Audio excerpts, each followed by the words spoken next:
Assalamualaikum warahmatullahi wabarakatuh. Perkenalkan, nama saya Wahyu Ramadan Dainata. Saya dari Universitas Widya Gama Malang. Saya jurusan hukum semester 6.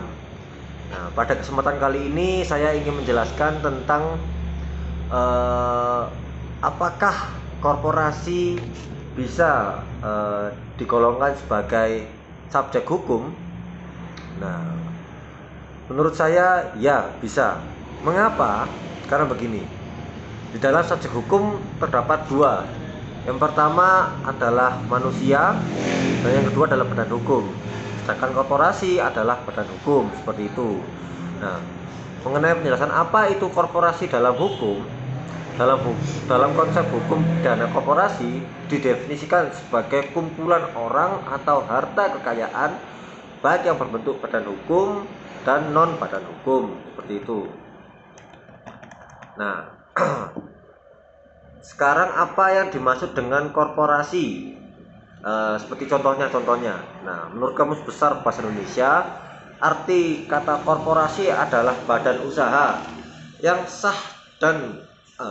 sah atau badan hukum.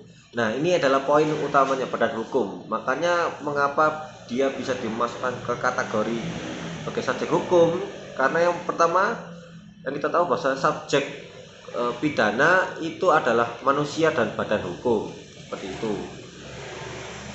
Secara lebih rincinya, korporasi merupakan perusahaan atau badan usaha yang sangat besar atau beberapa perusahaan yang dikelola dan dijalankan sebagai satu perusahaan besar, seperti itu. Dan apakah korporasi dapat dipidana? Jawabannya ya. Sejumlah praktisi dan ahli hukum menilai suatu korporasi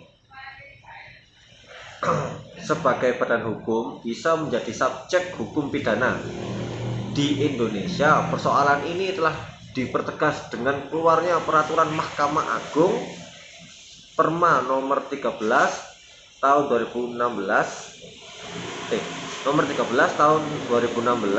cara penanganan perkara tindak pidana korporasi. Di sana sudah sangat terlihat bahwasanya memang subjek hukum dapat dikategorikan sebagai korporasi dapat dikategorikan sebagai subjek hukum. Mohon maaf jika belepotan ya, karena tidak di rumah, ini banyak sekali gangguan di sini, seperti itu. Nah, mengenai apakah korporasi dapat dijatuhi hukuman, jawabannya ya, korporasi dapat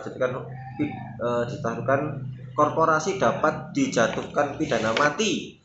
Namun demikian, hal ini tidak serta-merta menyatakan bahwa penjatuhan pidana mati dapat diterapkan terhadap korporasi. Dijatuhkannya terhadap korporasi hanya pidana denda dengan ketentuan maksimum pidana ditambah 1/3 nya. Jadi korporasi ini dapat didenda atau diberikan sanksi berupa denda, seperti itu. Nah, sekian penjelasan saya. Mungkin apabila belepotan atau salah-salah kata, agak-agak